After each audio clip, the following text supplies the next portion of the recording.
Hi everyone, thank you for joining us for our second fundraising webinar, Who Funds Your Organization and Why?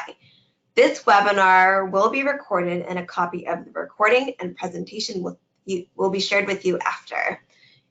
We will have Q&A at the end of this webinar. If you'd like to ask a question, you can use the questions box or the chat box to type in your question, or you can raise your hand to have your line unmuted to ask the question. So without further ado, I want to turn it over to Gail Yamada, our Vice President of Development. Thank you, Bessie. Good afternoon, everyone. As Bessie stated, welcome to our second webinar, Who Funds Your Organization and Why, in a series of development and fundraising webinars scheduled for 2019.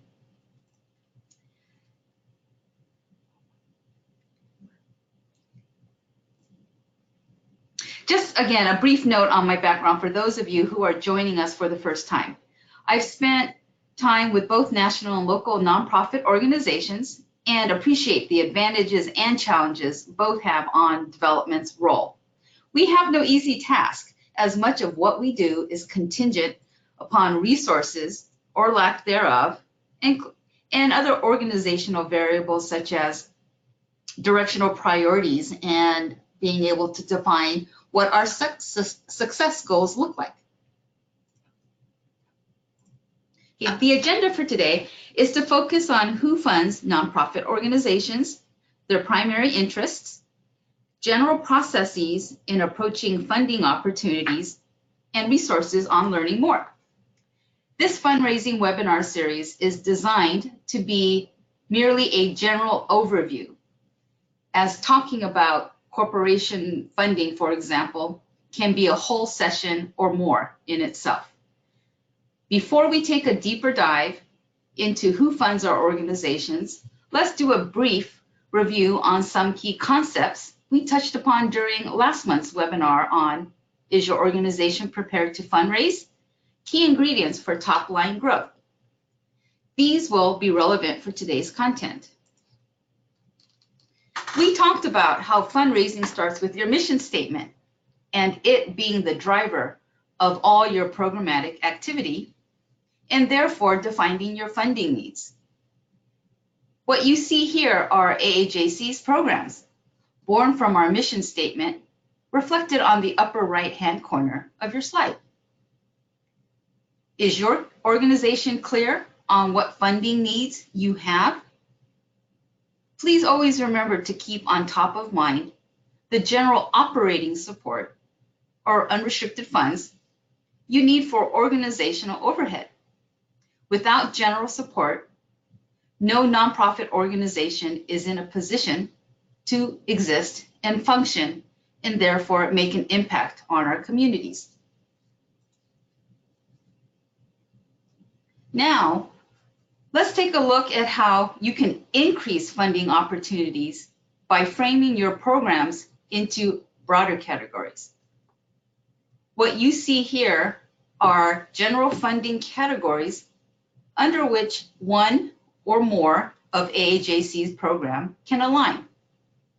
In other words, we can make a case as to why one or more of our programs align with the funder's stated areas of interest. When we talk to potential funders, whether individuals, corporations, or foundations, we have a broader selection from which to select as the conversation ensues or during our perusal of funder websites. Do you recognize the theory of change slide that you can see on the upper right-hand corner from the first webinar? Exploring your organization's theory of change can further expand funding opportunities above and beyond the specific program areas you currently have. We also reviewed why it's important for you in the development role to be clear on why your organization is so important. I will reiterate from last month that there are over 1.4 million nonprofit organizations in the US today. Moreover, there are approximately 1,000 types of nonprofit organizations. That means there is a lot of competition for financial support out there. Why should funders invest in your organization over another similar competitor or collaborator? Your value proposition will describe the value the donor will gain by supporting your mission. Your organization's value proposition is the tip of where you see the arrow, where the overlap occurs between your nonprofit organization and the community or societal need. Any and all support you solicit speaks directly to the problem you are trying to solve, how it targets the community, the families at need, and the larger societal impact it will have. This leads to social impact. In today's evolving world of monetizing social impact and change, understanding the role of social change in our economy can help capture and communicate impact in simple, compelling terms.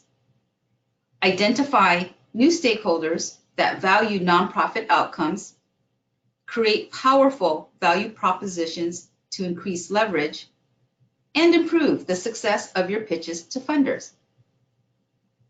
The takeaway from this review slide is the importance of being able to articulate to your donor why their support creates change and why for our society it is important. This directly speaks to their return on investment or ROI. By the way, the slide on the very right side was the optional exercise offered after last month's webinar.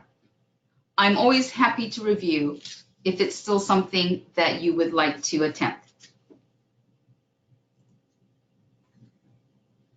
Based on the original fundraising needs assessment survey Bessie cascaded out with all community partners several months ago for me to determine how to shape this fundraising webinar series, it was interesting to see there was variance in what type of donors and funders your organizations have.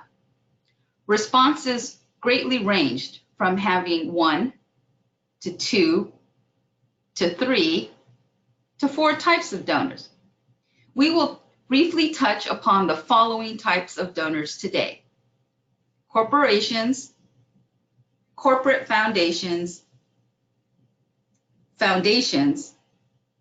government, and individuals. For those of you who personally invest in the stock market, I'm sure a question came about at some point as to what degree do you want to, quote, diversify your portfolio, end quote, and recommendations made as to whether or not to put all your eggs in one basket. Should we as organizations do the same? Should we also consider the status and outlook of the market? There's always room to increase revenue from any one sector. I have yet to hear that an organization receives too much funding from one particular source.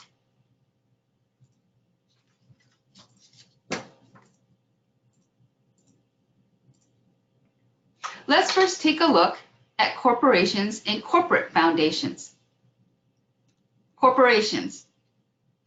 A corporate donation is a financial contribution made by a corporation to an organization to show public support for your mission and that furthers the corporation's own objectives. We all know major corporations such as Toyota, Nielsen, and Coca-Cola, for example.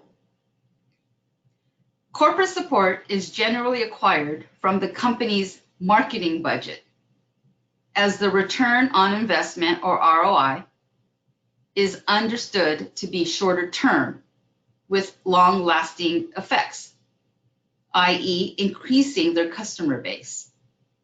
The focus is typically on recognition, advertisement, and public-facing promotion, while instilling goodwill at the same time. A corporate foundation is a private foundation that derives its grant-making funds primarily from contributions of a profit-making business. This company-sponsored foundation often maintains close ties with the company. A contribution from a corporate foundation is an investment to further social change. Accordingly, examples of corporate foundations include the Toyota Foundation, the Nielsen Foundation, and the Coca-Cola Foundation. Event sponsorships will almost never come from a corporate foundation. Since their focus will be on more long-lasting change, they will have more scrutiny over nonprofit organizations they select to support. Let's take a look at the middle box, where you see donations versus investment. Donations in this context align with corporate giving, such as sponsorships, for example. As mentioned, these funds typically come from their marketing budget to promote the corporation and receive immediate benefits, such as the nonprofit organization's event tickets, all the while publicly supporting your organization's mission. Corporate foundation support is typically seen as an investment in the nonprofit organization where they believe their support will help lead to positive changes within a community, whether local, regional, or national. They also want to be aligned internally and externally with the social change you are seeking. Let's take a look at the next slide where I will share an example of a corporation's website that features their philanthropic offerings. Wells Fargo, we know, is a large banking and financial corporation. The left side of the slide, under the Wells Fargo logo, is a snapshot of the categories under the About Wells Fargo Working With Us tab. The yellow highlight, where you see marketing sponsorships, clearly implies information about how nonprofit organizations can seek sponsorships. I've provided the hyperlink, highlighted in yellow, with the linked page at the top right. Again, going back to the left side of the slide, under News and Outreach subtab is their hyperlink, which will take you to how they define their corporate social responsibility, or CSR, where it describes information and opportunities from their corporate foundation, as pictured immediately above. Here, they will highlight their values and their vested interests in being socially responsible, hence the term corporate social responsibility. If you have yet to explore various corporate websites, you will find that it can be challenging to navigate the website to find information on seeking monetary support. This is especially true if the corporation is global. I have found that the term CSR, or corporate social responsibility, is more common than not. Community giving, philanthropy are other common terms that you can use in their search tab to help you navigate their websites. I also find it helpful to scroll to the very bottom of their corporate homepage where you can click on Sitemap to help you find exactly what you are looking for. Some people have found it confusing to search under a corporation's Diversity Inclusion tab, hoping to find information on seeking corporate support.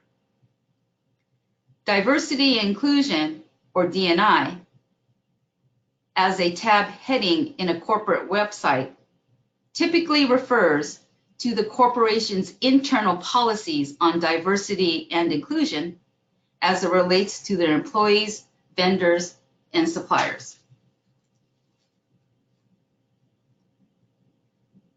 If you are ready to submit a request, whether to seek corporate or corporate foundation funding, let's take a look at typical funding processes. If you are seeking a sponsorship to your event and you have navigated a corporation's website to find how to apply, most likely you will find a link to their application portal, or what we call cyber portals. Once you have created an account by providing a username and password, you will have a series of fields to enter requested information. Generally, these will include organizational information, including your mission statement. For sponsorships or general support, you will be asked to describe your request along with specifics of the event activity. Almost always, you will be asked for an event budget along with information about your organizational budget, other sponsorships acquired, financial statements, i.e. your audit report, and proof you are indeed a nonprofit organization. If you are seeking support for a specific program or project, you will most likely be seeking funds from the corporate foundation, although not always. In addition to information in the left blue box, you will also be asked questions involving your qualifications, your expertise and experience in the societal need or change your organization is trying to solve or achieve. They will want to know how long this project will take. Corporate foundations have become much more sophisticated and prudent in ensuring their investment is a wise one. You will most likely be asked to clearly articulate your goals, objectives, what outcomes you hope to achieve, and how you will measure them in order to ultimately determine success. This next section will focus on non-corporate foundations. As far as development and fundraising are concerned, it's the private and community foundations where your focus will be.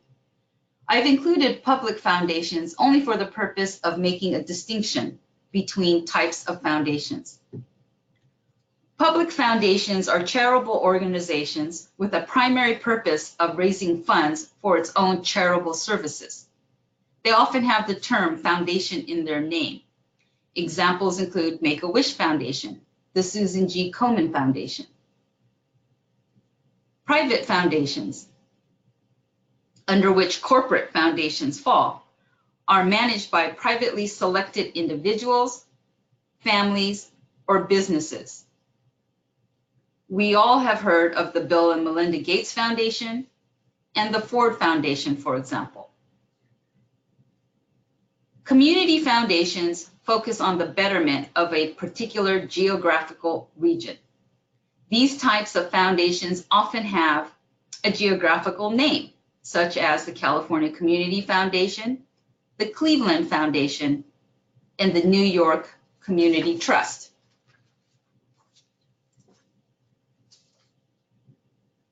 Seeking funding from organizations like corporations and corporate foundations start with whether your organization aligns with the foundation's mission, values, and funding interests. There are several foundations that will not accept unsolicited requests. In other words, you may have to be invited. Establishing contact and building a relationship with a program officer can go a long way in having an opportunity to apply for funding. Generally, many foundations will first require an LOI, or letter of intent, or letter of inquiry. This may come in the form of a free write, or a foundation template, or through their cyber portal. Typically 1 or 2 pages in length, an LOI is an abbreviated version of your request for funding. Foundations will determine through your LOI if you will be invited to submit a full proposal. Once invited to submit a proposal, you will have required questions to answer which include above and beyond what corporate and corporate foundation cyber portals request. Often, a focus on your organization's expertise, history of experience and success, detailed activities, outputs, short and long-term goals, evidence of being a financially healthy organization, how your organization intends to continue the program or project beyond the foundation's support, and oftentimes they will want to see evidence of 100% board giving. The thought here is that if your entire board does not contribute to your organization, how do they expect others not tied to your organizations to support? If the proposal is accepted, a mutual letter of agreement by both parties will ensue, and you are set to begin spending funds for your program. There will inevitably be a mid-year and year-end reporting requirement. Where do you find foundations? Under resources on the right-hand side of the slide are a few websites that offer access. Unfortunately, there is almost always a cost associated with utilizing these resources. It will be up to your organization to determine whether it is cost effective. The last hyperlink you see is actually a listing of major foundations. It may be somewhat outdated, but it will give you a very good sense of foundations out there, or at least a good place to start. In rounding out the discussion of foundation funding, I would be remiss if I did not mention that seeking foundation funding can take a very long time. Most of it which is based on the timeline of the foundation. From start to finish, with an LOI, to being accepted, to submitting a proposal, to the foundation's reviewing and decision-making, to the announcement of an approved application, it can take months, even leading up to 1 year. For example, one new foundation AAJC acquired 2 years ago took nearly 8 months from initial contact before we were invited to submit a proposal. This time factor often includes the frequency by which the foundation's board, who are oftentimes the decision makers of funding, meet, intertwined with the LOI and meetings you may have to have with the foundation's program officer.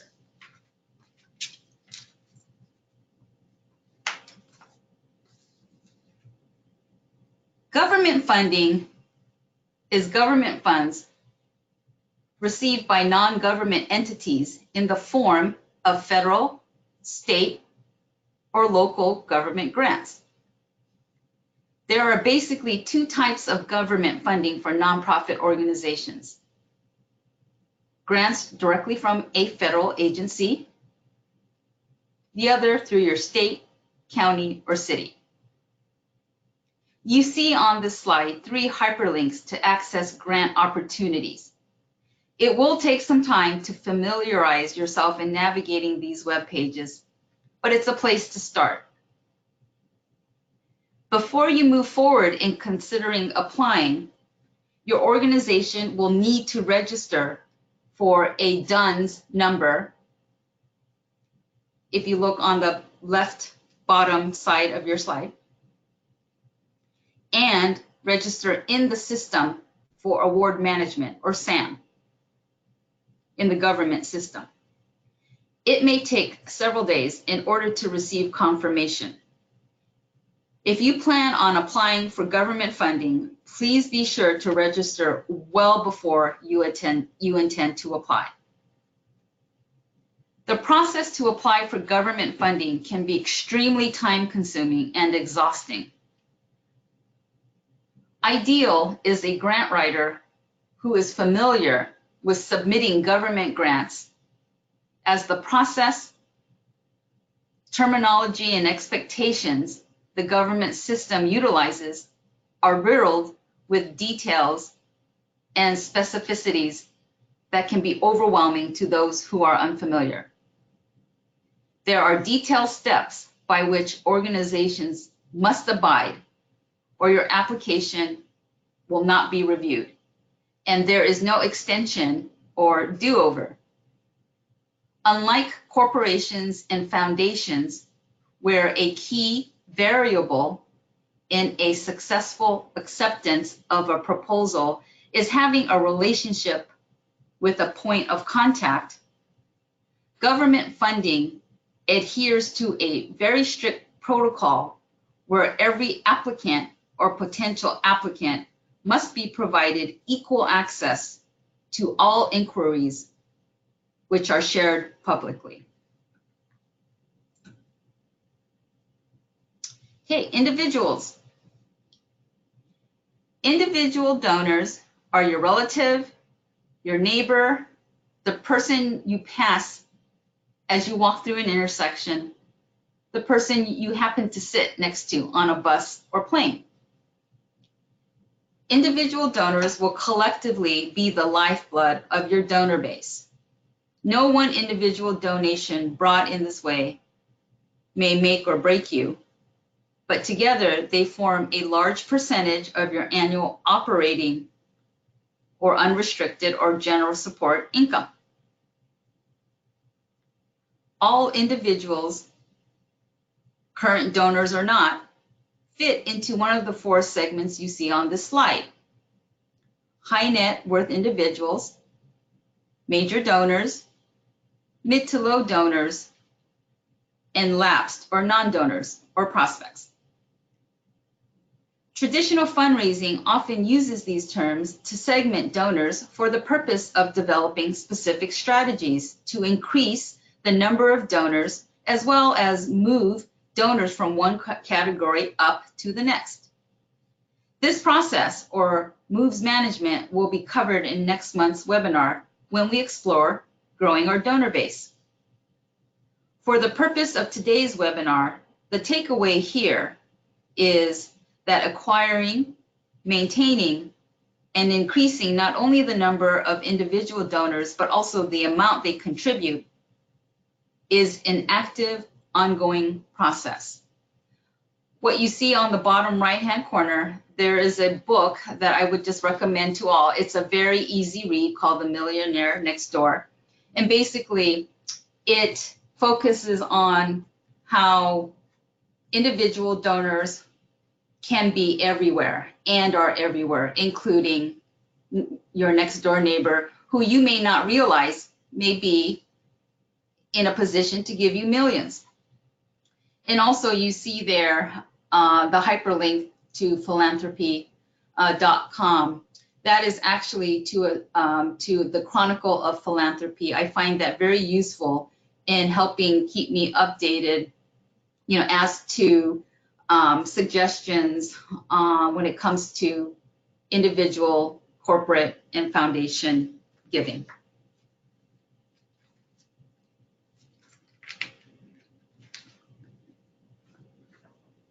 In generating individual donors in number and increasing the level of giving, it's important to understand what motivates individuals to give. All individual donors and potential individual donors give for a specific reason or reasons. Unlike corporations and foundations, where it is clear from the outset as to why they are interested in your organization, fundraising to acquire individuals can be more challenging because every individual is different and his or her decision is more emotively based. Loosely speaking, there are 6 general reasons why individuals give, with the understanding there can be more than one reason why they give. Let's review these. Impact.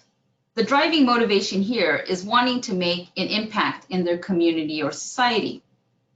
A key reason that donors give is they inherently want to make a positive difference in the world. Appreciation.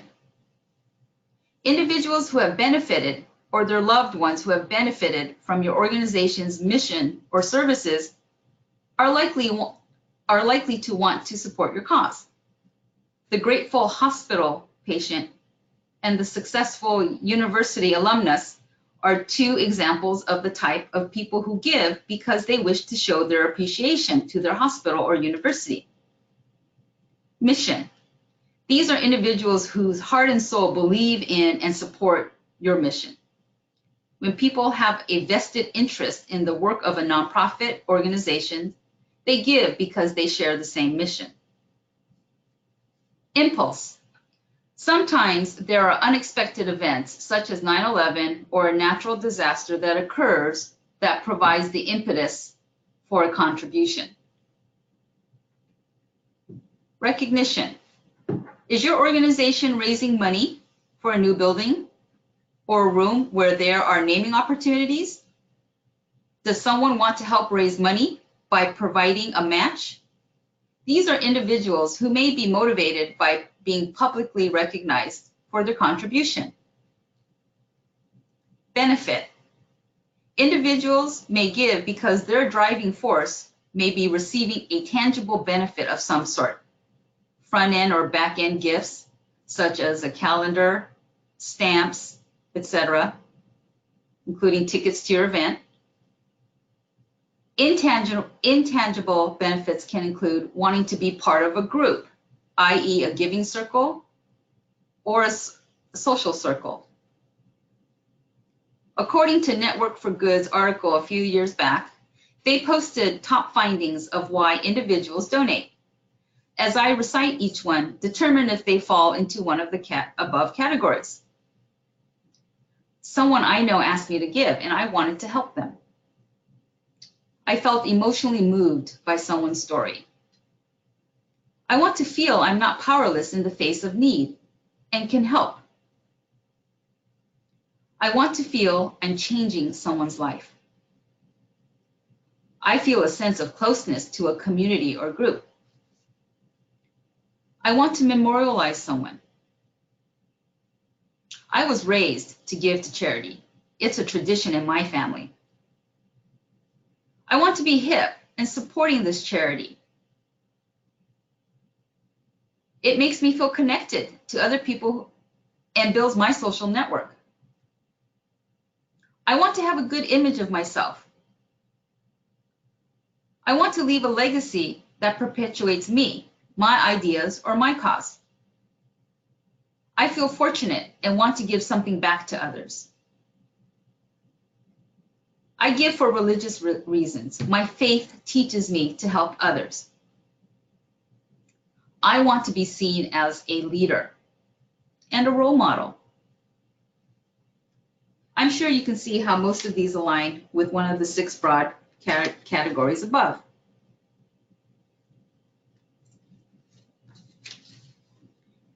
How do we approach individual donors? Methods of approach can include through board members, other volunteers of your organizations, direct mail, e-newsletters, annual reports, by telephone, in-person meetings, receptions, galas or events, even by video.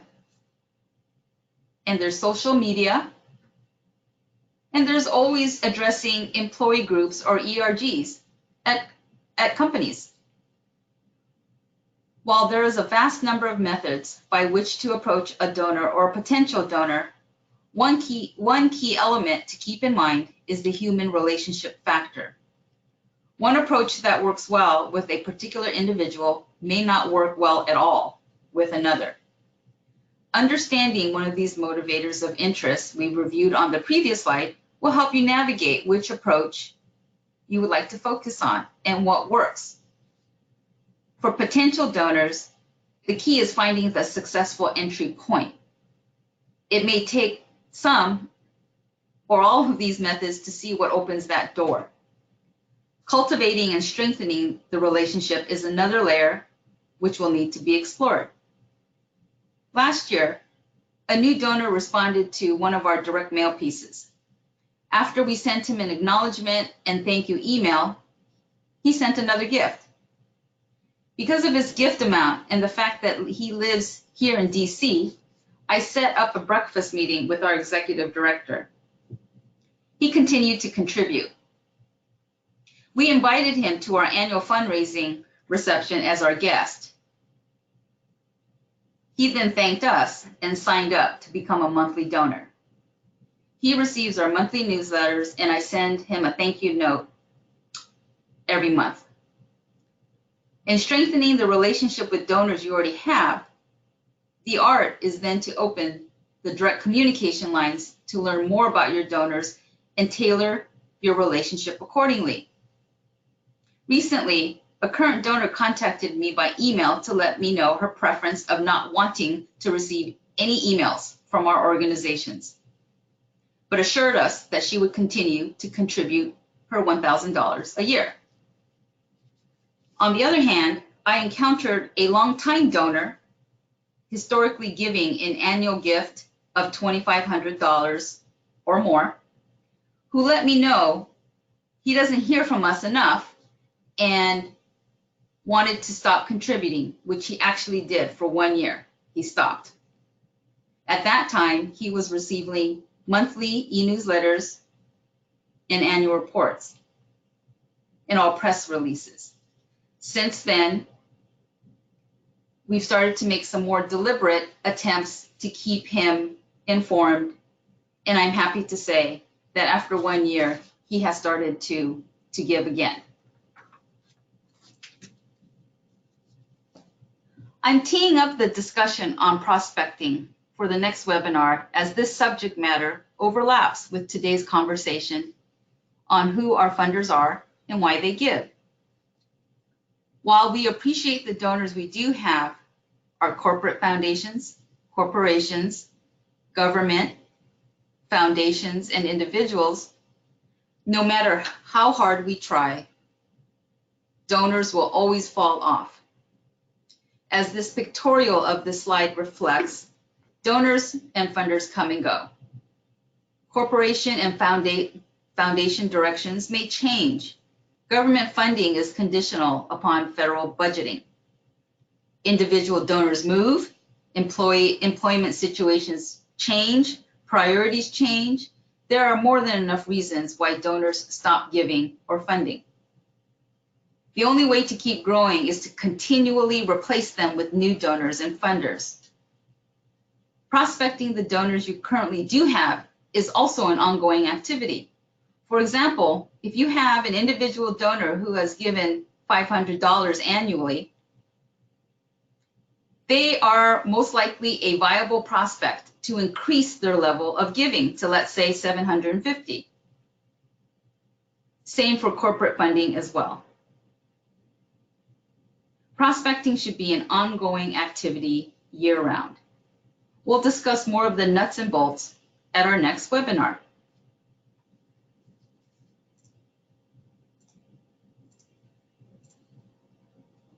I'd like to end today's webinar with another optional exercise for you to do on your own time if you wish. Based on today's webinar, determine what your donor revenue pie chart looks like.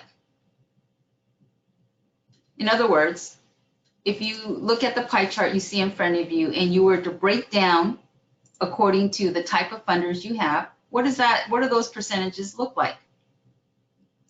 What are your organization's strengths and challenges in generating revenue in each sector? What is your primary obstacle in revenue generation in those sectors? Also, I'm more than happy to review any questions or brief discussions from the webinars if you're interested. I realize these webinars are general overviews, and there's much more to cover in depth. I'm sure that Bessie will share my contact information with you. And again, please feel free to contact me anytime. Thank you. We will now open it up to questions. And again, this webinar is recorded, so we'll send a copy of this presentation as well as the recording to everyone who's on the webinar. If you'd like to ask a question, you can either use the questions box or the chat box to type in your question, or you can raise your hand and we can unmute your line and you can ask the question yourself.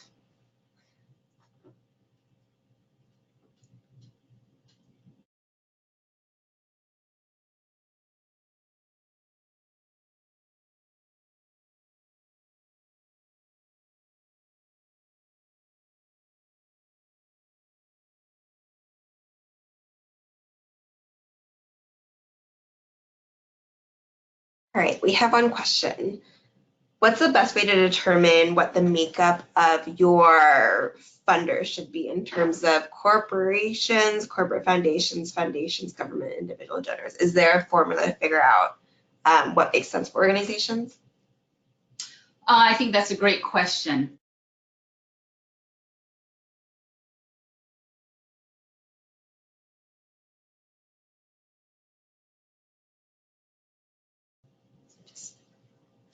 I think that's a great question. Thank you. I don't necessarily think there's one formula when it comes to what that breakdown of corporations, corporate foundations, government foundations, and individuals will look like. I think part of the answer to that question is one's bandwidth. For example, I think it would be great to be able to seek more funding when it comes to foundations, as one of my concerns is when the current funding from our foundations that we have already, if that starts to dwindle down, are we ready with another set of foundations? The concern is the time factor. There will be some nonprofit organizations who have the luxury of having a full-time grant writer. And as we all know, I think, with everyone being so busy, that most of us rely on our program staff to play a huge role in being able to pull together a proposal and a report. Whereas if you had a full-time grant writer, that individual can alleviate a lot of the time constraints. As far as individual giving, my sense or my guess is that for the majority of us, the slice of the pie chart of individual giving is probably smaller than the corporate and foundation giving. So that said, there should be a strategy to increase that individual giving slice. But in order to do so, the organization has to be ready and equipped to be able to develop a plan, which does require certain other elements, such as having a donor database. Do you have a donor database where you are able to easily extract information, so you know what you're starting with? Because in order to increase giving, you have to know where your start point is in order to determine if you're actually growing. So those are just few examples I have to the question of, is there one simple formula as to what the division of revenue sources should be? There's a follow-up question. In tracking all the different deadlines and communications preferences our donors might have, what are the tools or the databases or resources that you think are good for organizations who are starting to build out their fundraising infrastructure? What are the best resources for that? There are software, out there that can take care of that. But again, those are what I consider luxuries that many nonprofits are not in a position to acquire. So that said, I know that what we do here at AAJC is simply using an Excel sheet where we keep track of what all the deadlines are, what the funding sources are, who's involved, and we take that information and use what we already have. We have Excel. We also have Outlook. We use our Outlook calendars and send reminders to those involved in the process of pulling together a proposal or a report, so that nothing falls through the cracks, and that we meet in a timely manner, that we discuss who's on first for what, meet in the interim, assign an internal deadline so that we can, with certainty, submit our proposal or report on time to our funder. Thank you. And we have one last question. So for organizations that are based near corporations that have Asian American affinity groups, do you have recommendations for how to engage with these affinity groups in order to get individual or affinity group donations? Yes. So two-part answer to that. If your organization already has contact with the corporation, then it's just a matter of using your point of contact to contact the Employee Resource Group or ERG or affinity group. If your organization does not have a current point of contact and you are located near a major corporation, I think you, again, utilizing what you already have, your board members, volunteers that you may have, chances are the degrees of separation will allow you to at least reach out to the corporation to figure out how to make contact.